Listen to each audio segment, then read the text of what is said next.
ताजा अपडेट्स के लिए सब्सक्राइब करें हमारे YouTube चैनल को और साथ ही बेल आइकन को दबाएं।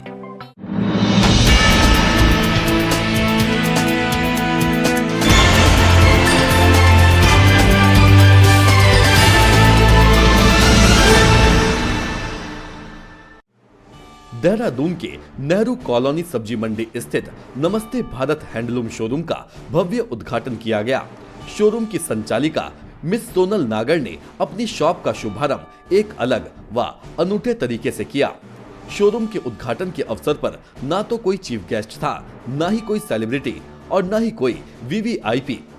मिस नागर की महज 6 साल की बेटी ने अपने नए शोरूम का रिबन काटकर उद्घाटन किया। सोनल ने बताया कि उन्होंने ये पहल कुछ हटकर करने की कोशिश करी है। सोनल ने श्रमिक मंत्र संवाददाता को बताया कि अक्सर लोग चीफ गेस्ट व सेलिब्रिटीज के हाथों ही उद्घाटन करवाते हैं और सबका फोकस उन चीफ गेस्ट की तरफ ही होता है, लेकिन उन्होंने पूर्व के उस रिवाजों को छोड़कर एक अलग पहल की है और अपनी शॉप का उद्घाटन अपनी बड़ी बेटी से कराया है। सोनल ने कहा कि वैसे भी आजकल नवरात्रि का त्योहार है और बेटी को भगवती का रूप भी कहा जाता है। यही सोचकर सोनल नागर ने अपनी बेटी के हाथों उद्घाटन करवाया है। वहीं सोनल ने कहा कि इस त्योहार सीजन पर विशेषकर ग्राहकों के लिए ऑफर दिया जा रहा है और ये ऑफर ग्राहकों को बाजार में किसी अन्य शॉप पर नहीं मिल सकता है। सोनल जी, जिस तरीके से आज उद्घाटन किया है शोरूम का, किस तरीके से देखते हैं, खासकर रोजगार को लेकर किस तरह से बढ़ावा मिलने वाला है इस आपके लिए? हम लोगों के शोरूम में हैंडलूम का हम लोगों ने रखा है और हैंडीक्राफ्ट का रखा है, तो हम इन दोनों चीज़ों को यहाँ पर प्रमोट करने वाले हैं और ताकि इससे जितने भी और लोग हैं जो कि आपके आर्टिसंस हो गए, जो हाथ के उद्योग से जुड़े हुए हैं, उनके लिए रोजगार ज़्यादा से ज़्यादा उपलब्ध होगा। तो आज का बताए कंपटीशन का टाइम है, खासकर हैंडलूम के कितना इफेक्टिव होने वाला, बाजार की मार्केट ट्रेंड की बात करें तो किस तरीके से देखते हैं इसके लोगों के स्कोप का रुझान कैसा लगता है आपको? अभी तक तो हम लोग को इसका अच्छा ही रुझान मिल रहा है। अभी हम लोग को यहाँ पर जैसे आज ओपनिंग करी है, इसके पहले हम लोग के यहाँ पर काफ़ी लोग आ चुके हैं पूछने के लिए कि यहाँ पर आप किस तरीके की चीज़ें रख रहे हैं और क्या कर रहे हैं।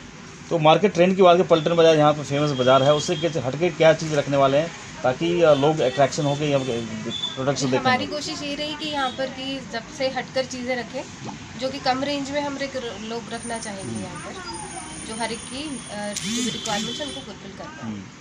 ये हैंडीक्राफ्ट का है।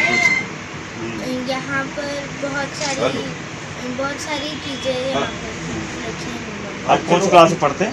मैं फोर्थ में। तो आप ड्रेस की बात करें, हैंडलूम प्रेफर करते हैं आप? क्या पहनना पसंद करते हैं? ज़्यादा से ज़्यादा मैं फ्रॉक्स प्रेफर करती हूँ। फ्रॉक्स पसंद है आपको? हैं? मल्ला मोलिका कौन सी क्लास में? यहाँ देख रहा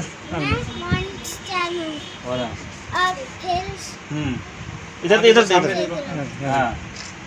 फिर मैं अपनी स्टोरी को ड्राफ्ट करती थी क्योंकि मेरा नाम मल्ला था। अच्छा, गुड। उसके बाद मैं अपने पास रखती थी अपने पापा को, मैं अपने साथ रखती थी। उसके बाद मैं अपने पापा के साथ खेलती थी। किसके साथ? आपको पसंद क्या है? डॉल कौन सा पसंद है आपको? मेरे को बारबी डॉल पसंद है। वाह, वेरी नाइस। बता दो क्या बन रहे हो आज? मैं क्योंकि अपने चैनल में बैठती हूँ बारबी वाली, क्योंकि मेरे को बारबी बहुत। देहरादून से श्रमिक मंत्र के लिए स्टोरी हेड आलोक शर्मा की रिपोर्ट। आप पार्टी का आम आदमी को साइकिल बांटना महंगा साबित हो रहा है।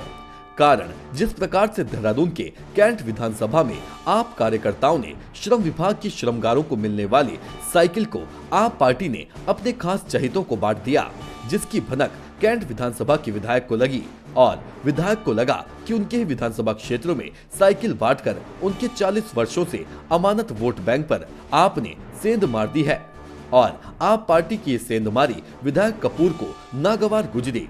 विधायक ने साइकिल बांटने की शिकायत मुख्यमंत्री से कर दी और सीएम ने मामले की जांच न कराकर सीधे अपना फरमान सुनाते हुए श्रम मंत्री व वन मंत्री डॉक्टर हरक सिंह रावत को सन्निर्माण एवं कर्मकार कल्याण बोर्ड के अध्यक्ष पद से हटाकर शमशेर सिंह सत्याल को ये प्रभार दे दिया, जिससे अब हरक के खेमे में हड़कंप मच गया है। तो क्या अब डॉक्टर हरक सिंह रावत साइकिल की सवारी और आपकी टोपी पहनकर विधानसभा पहुंचेंगे। सूत्रों की माने तो त्रिवेंद्र सिंह रावत की फौरिक फरमान से आहत होकर डॉक्टर हरक सिंह ने आगामी विधानसभा चुनाव नहीं लड़ने की बात कही है, या फिर यूं कहें कि डॉक्टर हरक सिंह को भाजपा से अपना पीछा छुड़ाने का इससे अच्छा मौका और नहीं हो सकता था। तभी तो मंत्री डॉक्टर हरक सिंह रावत ने ये चुनाव नहीं लड़ने की घोषणा सूबे के मुखिया रावत के जैसे ही कर दी है और ये संदेश देने की कोशिश करी है कि हरक सिंह अपने पद के लिए किसी के सामने झुकने वाले नहीं है। इसके बदले उन्हें साइकिल पर सवार होकर आपकी टोपी ही क्यों ना पहननी पड़े। बीजेपी का जो अंदरूनी कलह है उसकी अब परतें खुलने लगी हैं। जिस प्रकार बीजेपी में मुख्यमंत्री और विधायकों और मंत्रियों में आपस में समन्वय नहीं है, वो साफ दिखाई दे रहा है।